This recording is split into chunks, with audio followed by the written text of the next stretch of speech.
కప్ప రాకుమారుడు. అనగనగా ఒక రాజుండేవాడు. అతనికి ఒక కుమార్తె ఉంది. పేరు జేడ్. ఆమె మొహం మీద సూర్యరశ్మి పడ్డప్పుడు ఆమె అందాన్ని చూసి సూర్యుడు కూడా ఆశ్చర్యపోయేవాడు. రాజు జేడ్ని ఎంతగా ప్రేమించేవాడంటే ఆమెను ఎవరితోనూ కలిసి ఆడనిచ్చేవాడు కూడా కాదు. అందుకని పాపం ఆ అమ్మాయికి స్నేహితులనేవారే లేరు. ఆమెకు విసిగనిపించినప్పుడల్లా బంగారు బంతిని తీసుకుని దాంతో ఆడుకునేది. ఆమెకు ఆ బంతి అంటే ఎంతో ఇష్టం. ఒకరోజు ఆ బంతి దొర్లుకుంటూ వెళ్లి నూతిలో పడిపోయింది. ఆమె ఏడవడం ఆరంభించింది. అప్పుడు ఆమెకు ఒక స్వరం వినిపించింది. ఎందుకు ఏడుస్తున్నావు రాకుమారి? ఆమె స్వరం వినిపించిన వైపు చూస్తే అక్కడ ఒక కప్ప అసహ్యమైన తన తలను ముందుకు చాచి ఉండడం చూసింది. నువ్వు నాకు సహాయం చేయలేవు. నువ్వు అసహ్యంగా ఉన్న కప్పవి. నువ్వేడవకు, నేను సహాయం చేయగలను. చెప్పు, ఏమైందో? నా బంగారపు బంతి నూతిలో పడిపోయింది. నుయ్యి చాలా లోతుగా ఉంది. సరే, నీ బంగారపు బంతిని నేను తీసుకువస్తే నాకేమిస్తావు? నీకేం కావాలంటే అది. నా బట్టలు, ముత్యాలు, నా నగలు, ఇంకా కావాలంటే నా కిరీటం కూడా. నీ బట్టలు, ముత్యాలు, నగలు అవేవి నాకక్కర్లేదు. అయితే నన్ను నువ్వు నీ పల్లెలో తిననిచ్చి నీ పక్క మీద పడుకోనిస్తే నేను నీ బంతిని తెచ్చి నీకిస్తాను. ఆమె అనుకుంది, ఇంత అసహ్యమైన కప్ప ఎవరికైనా స్నేహితురాలు ఎలా అవుతుంది అని. ఓ, నువ్వు కోరినట్టే చేస్తాను, ఒట్టు. కప్ప నూతిలోకి దూకి బంతిని నోట కరుచుకుని బయటికి వచ్చి దాన్ని గడ్డి మీదకి విసిరేసింది. తన బంతిని మళ్లీ చూడగలిగినందుకు జేడ్కి ఎంతో సంతోషం కలిగింది.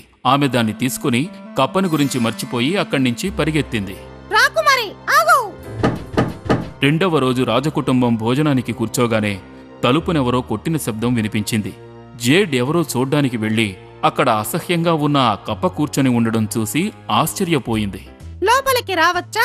కప్పను చూసి రాకుమారి భయపడిపోయి తలుపుని ధడాల్ని మూసి భోజనపు బల్ల దగ్గరకొచ్చి కూర్చుంది.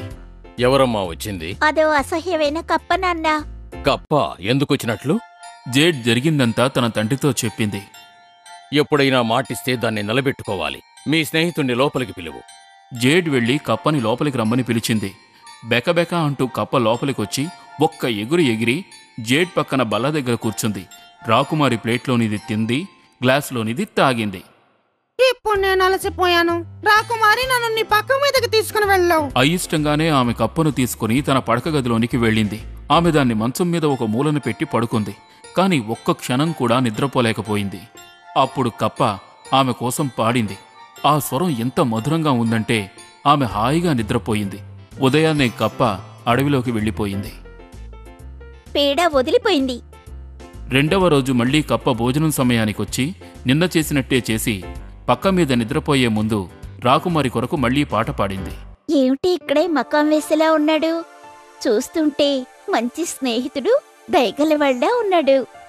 అన్నిటినీ మించి తన స్వరం మధురంగా ఉంది. మూడవ రోజున కూడా కప్ప వచ్చింది.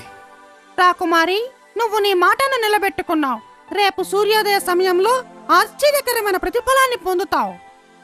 చాలాసేపు జేడ్ ఆ విషయం గురించి ఆశ్చర్యపోయింది. కాని ఆమెకేమీ అర్థం కాలేదు. జేడు ఉదయాన లేవగానే ఆమె ఎన్నడూ ఊహించలేనంత అందమైన రాకుమారుడిని చూసి ఆశ్చర్యపోయింది. కృతజ్ఞతలు రాకుమారి, నువ్వు నా శాపాన్ని తొలగించావు. ఇంతకీ ఎవరు నువ్వు? నా పేరు రోలెండ్. మీ పక్కదేశపు రాకుమారుడను. ఒక ముసలి అప్సరస నన్ను కప్పగా మార్చివేసింది. నేను జంతువుల పట్ల క్రూరంగా ప్రవర్తించినందుకు ఆమె నన్ను శపించింది. ఒక అందమైన రాకుమారి తన పళ్ళెంలోనిది తిననిచ్చి, ఆమె గ్లాసులోనిది తాగనిచ్చి, ఆమె పక్కమీద 3 రాత్రుళ్ళు పడుకోనిస్తే నా శాపం పోతుందని చెప్పింది. నువ్వా పని చేశావు. నాతో కలిసి మా రాజ్యానికి రా, మనం వివాహం చేసుకుందాం. జరిగిందంతా చూసిన రాకుమారి నమ్మలేకపోయింది. ఓ, అలాగే, చేసుకుంటాను. వాళ్లు జరిగిందంతా రాజుగారికి, రాణిగారికి వివరించారు. వాళ్ళ దంపతుల్ని ఆశీర్వదించారు. ఆ రోజు నుంచి జేడ్ జంతువుల పట్ల మంచిగా ప్రవర్తించడంలో ఎంతో జాగ్రత్తగా ఉంది.